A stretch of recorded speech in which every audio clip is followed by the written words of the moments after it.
What keeps us healthy and happy as we go through life? If you were going to invest now in your future best self, where would you put your time and your energy? There was a recent survey of millennials asking them what their most important life goals were. And over 80% said that a major life goal for them was to get rich. And another 50% of those same young adults said that another major life goal was to become famous. And we're constantly told to lean into work, to push harder and achieve more. We're given the impression that these are the things that we need to go after in order to have a good life. Pictures of entire lives, of the choices that people make and how those choices work out for them, those pictures are almost impossible to get. Most of what we know about human life, we know from asking people to remember the past. And as we know, hindsight is anything but 20/20. We forget vast amounts of what happens to us in life, and sometimes memory is downright creative.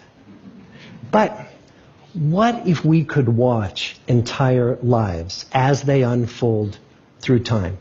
What if we could study people from the time that they were teenagers all the way into old age to see what really keeps people happy and healthy? We did that. The Harvard study of adult development may be the longest study of adult life that's ever been done. For 75 years, we've tracked the lives of 724 men. Year after year, asking about their work, their home lives, their health, and of course asking all along the way without knowing how their life stories were going to turn out. Studies like this are exceedingly rare. Almost all projects of this kind fall apart within a decade because too many people drop out of the study, or funding for the research dries up, or the researchers get distracted, or they die, and nobody moves the ball further down the field. But through a combination of luck and the persistence of several generations of researchers, this study has survived. About 60 of our original 724 men are still alive, still participating in the study, most of them in their 90s. And we are now beginning to study the more than 2,000 children of these men. And I'm the fourth director of the study. Since 1938, we've tracked the lives of two groups of men. The first group started in the study when they were sophomores at Harvard College. They all finished college during World War II, and then most went off to serve in the war. And the second group that we've followed was a group of boys from Boston's poorest neighborhoods. Boys who were chosen for the study specifically because they were from some of the most troubled and disadvantaged families in the Boston of the 1930s. Most lived in tenements, many without hot and cold running water. When they entered the study, all of these teenagers were interviewed, they were given medical exams. We went to their homes and we interviewed their parents. And then these teenagers grew up into adults who entered all walks of life. They became factory workers and lawyers and bricklayers and doctors, one president of the United States. Some developed alcoholism, a few developed schizophrenia.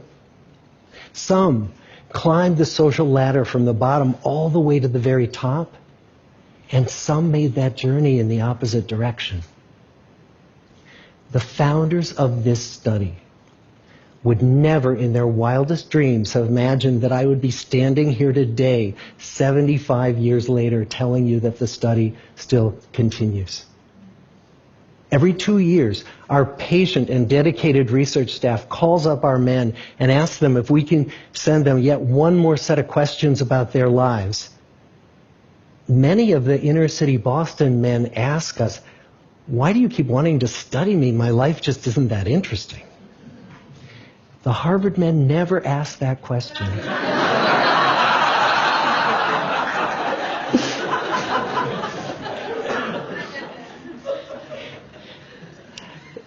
To get the clearest picture of these lives, we don't just send them questionnaires. We interview them in their living rooms.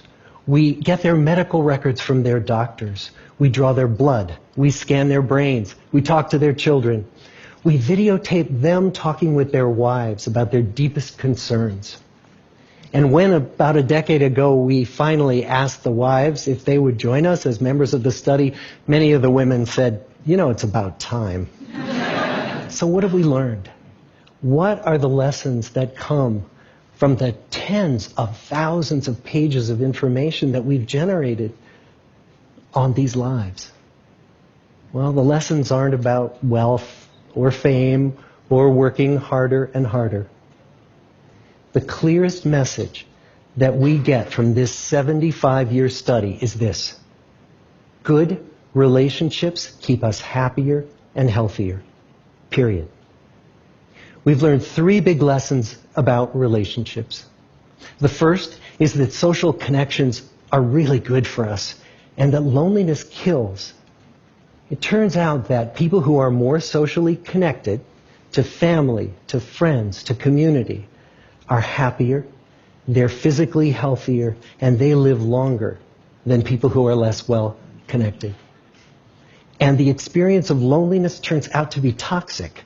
People who are more isolated than they want to be from others find that they are less happy, their health declines earlier in midlife, their brain functioning declines sooner, and they live shorter lives than people who are not lonely. And the sad fact is that at any given time, more than 1 in 5 Americans will report that they're lonely. And we know that you can be lonely in a crowd and you can be lonely in a marriage. So the second big lesson that we learned is that it's not just the number of friends you have, and it's not whether or not you're in a committed relationship, but it's the quality of your close relationships that matters. It turns out that living in the midst of conflict is really bad for our health. High conflict marriages, for example, without much affection, turn out to be very bad for our health, perhaps worse than getting divorced. And living in the midst of good, warm relationships is protective. Once we had followed our men all the way into their 80s, we wanted to look back at them at midlife and to see if we could predict who was going to grow into a happy, healthy octogenarian and who wasn't. And when we gathered together everything we knew about them at age 50, it wasn't their middle-aged cholesterol levels that predicted how they were going to grow old. It was how satisfied they were in their relationships. The people who were the most satisfied in their relationships at age 50 were the healthiest at age 80. And good, close relationships seem to buffer us from some of the slings and arrows of getting old. Our most happily partnered men and women reported in their 80s that on the days when they had more physical pain, their moods stayed just as happy. But the people who were in unhappy relationships, on the days when they reported more physical pain, it was magnified by more emotional pain.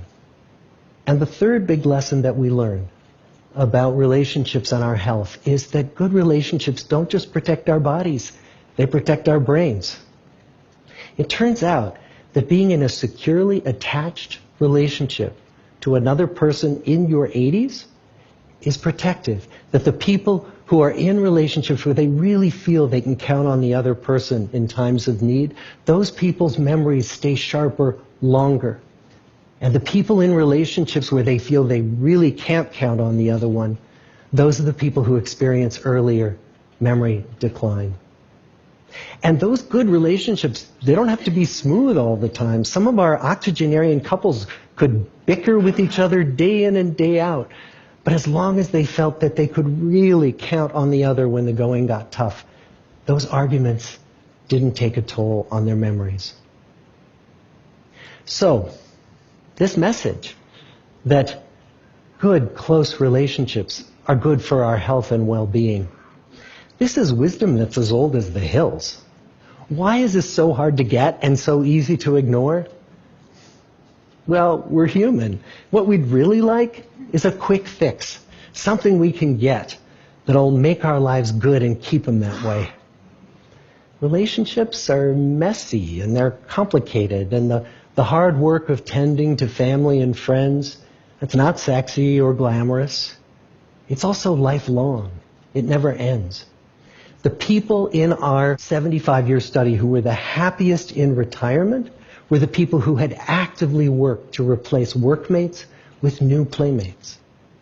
Just like the millennials in that recent survey, many of our men, when they were starting out as young adults, really believed that fame and wealth and high achievement were what they needed to go after to have a good life. But over and over these 75 years, our study has shown that the people who fared the best were the people who leaned into relationships with family, with friends, with community.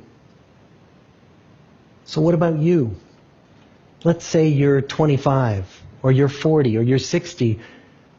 What might leaning into relationships even look like?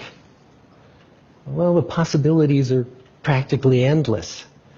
It might be something as simple as replacing screen time with people time, or livening up a stale relationship by doing something new together, long walks or date nights, or reaching out to that family member who you haven't spoken to in years, because those all too common family feuds take a terrible toll on the people who hold the grudges.